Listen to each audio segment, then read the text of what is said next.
देखिए, हिंदी में एक कहावत है और मैं उसको मानता भी हूँ और ये सच्चाई भी है। कहावत है कि एक साधे सब साधे सब जाए।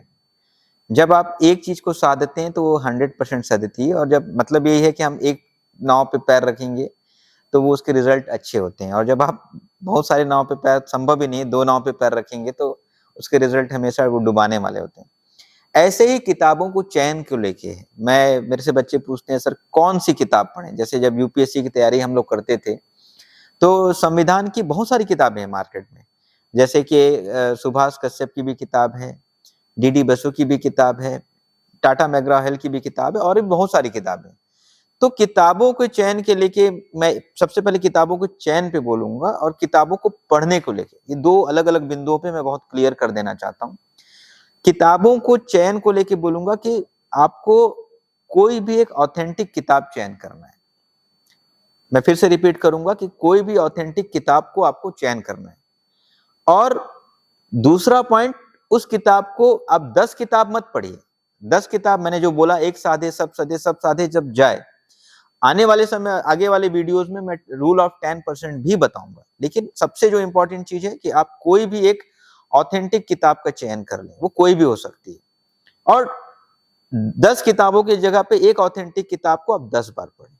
मैंने कहा कि एक किताब का चयन करें, उसको 10 बार पढ़ें, ना कि 10 किताबों को एक बार पढ़ें। उसमें 10 किताबों को आप एक बार पढ़ेंगे तो आपको ग्रास्पिंग नहीं हो पाएगी, आप ज़्यादा सीख नहीं पाएँगे। लेकिन जब एक किताब को आप 10 बार पढ़ते हैं, तो पहली बात चीज़ों को आप ज़्यादा समय तक याद रख सकते हैं। दूसरी बात अलग-अलग सब्जेक्ट में, अलग-अलग टॉपिक में जो है इंटरलिंकिंग आपकी डेवलप होती है।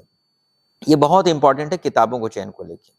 दूसरी बात ये आप किताब के क जैसे एक बहुत लोगों का सवाल आता है, बार-बार पूछते हैं कि सर जो मैं पढ़ रहा हूँ या मैं पढ़ रही हूँ, वो मैं ऑथेंटिक है या नहीं? मतलब मैं सही दिशा में जा रही हूँ या नहीं जा रही हूँ? ये एक बहुत बड़ा क्वेश्चन होता है। तो उसके संदर्भ में मैं एक बात बोलूँगा कि आप जो पढ़ रहे हैं, वो आपकी दिशा सही है या गलत है? उसका सबसे अच्छा साधन ये होता है कि जो भी आप किताब पढ़ रहे हैं, आप जैसे कोई सब्जेक्ट पढ़ रहे हैं, ज्योग्राफी पढ़ रहे हैं, तो मैं क्या करूँगा कि ज्योग्राफी के पिछले 10 सालों के जब मान लीजिए कि मुझे प्रीलिम्स की तैयारी करना है, ये ऑब्जेक्टिव टाइप क्वेश्चन है। तो पिछले 10 साल के क्वेश्चन पेपर उस टॉपिक के देखूँगा और या फिर मैं अगर मुझे आंसर राइटिंग करना है तो उसके पिछले 10 साल के क्वेश्चन पेपर, पिछले अनसॉल्व्ड पेपर देखूँगा और मैं ये देखूँगा कि उस पेपर के इस टॉपिक को या इस किताब को पढ़ने के बाद ज़्यादा फोकस ऑन टॉपिक पे रहें। उस टॉपिक को पढ़ने के बाद क्या मैं उन किताबों को क्योंकि वो ऑथेंटिक जो है क्वेश्चन पेपर है जो परीक्षा में पूछे गए। जैसे हम लोग थे यूपीएससी में भी हम लोग तैयारी करते थे, ज्योग्राफी के अनसॉल्व्ड पेपर हम लोग सॉल्व करते थे, जो पिछले बार यूपीएससी या यूपीपीसीएस या फिर आपका एमपीपीएससी, सीजीपीएससी सब में जो पूछे जाते थे, तो उससे मुझे पता चलता था कि मेरी दिशा क्या है। मैं जो पढ़ रहा हूँ, वो मैं सही पढ़ रहा हूँ कि नहीं पढ़ रहा हूँ और दूसरी बात जो मैंने पढ़ा, क्या वो उतना पढ़ा कि नहीं पढ़ा जितना वो रिक्वायर्ड था। एक इंग्लिश में कहावत है रीड बिटवीन द लाइन। जब आप अनसॉल्व्ड क्वेश्चन को मतलब अनसॉल्व्ड पेपर को सॉल्व करते हैं, तो आप देखते हैं कि आप पढ़े होते हैं चीज़ों को, लेकिन वो आपसे चीज़ें मिस हो जाती हैं। तो आपको बारीकी से पढ़ना होता है, मतलब उस सेंटेंस के अंदर की भी जो सेंटेंस छुपा होता है, उसको पढ़ना होता है, इसी को रीड बिटवीन द लाइन बोलते हैं। तो मैं इसको संक्षेप में बात बोलूँ तो पहली बात आप 10 किताबों की जगह पे 1 किताब पढ़िए और उसको 10 बार पढ़िए। दूसरी बात, जब आप किताब को पढ़ रहे हैं, तो आप किताब में सही तरीके से पढ़ रहे हैं या नहीं पढ़ रहे हैं, ये किसी भी एग्ज़ाम के लिए हो सकता है, तो आप पिछले 10 साल के क्वेश्चन पेपर सॉल्व करके देखिए, क्या ये क्वेश्चन पेपर आपसे हल हो रहे हैं या नहीं हो रहे हैं?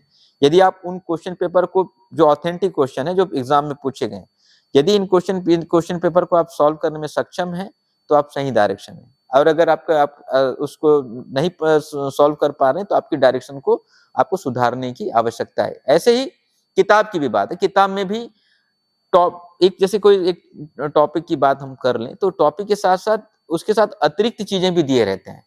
क्योंकि किताब का काम होता है कि चीज़ों को और सिंप्लीफाई करके समझाना, उदाहरण दिया जाता है। लेकिन उस पूरे टॉपिक में क्या-क्या इम्पोर्टेंट चीज़ है, ये आपको पिछले साल के प्रीवियस ईयर के क्वेश्चन पेपर के माध्यम से ही समझ पाएगा कि इस टॉपिक में ये इम्पोर्टेंट पॉइंट है और ये इम्पोर्टेंट पॉइंट नहीं है।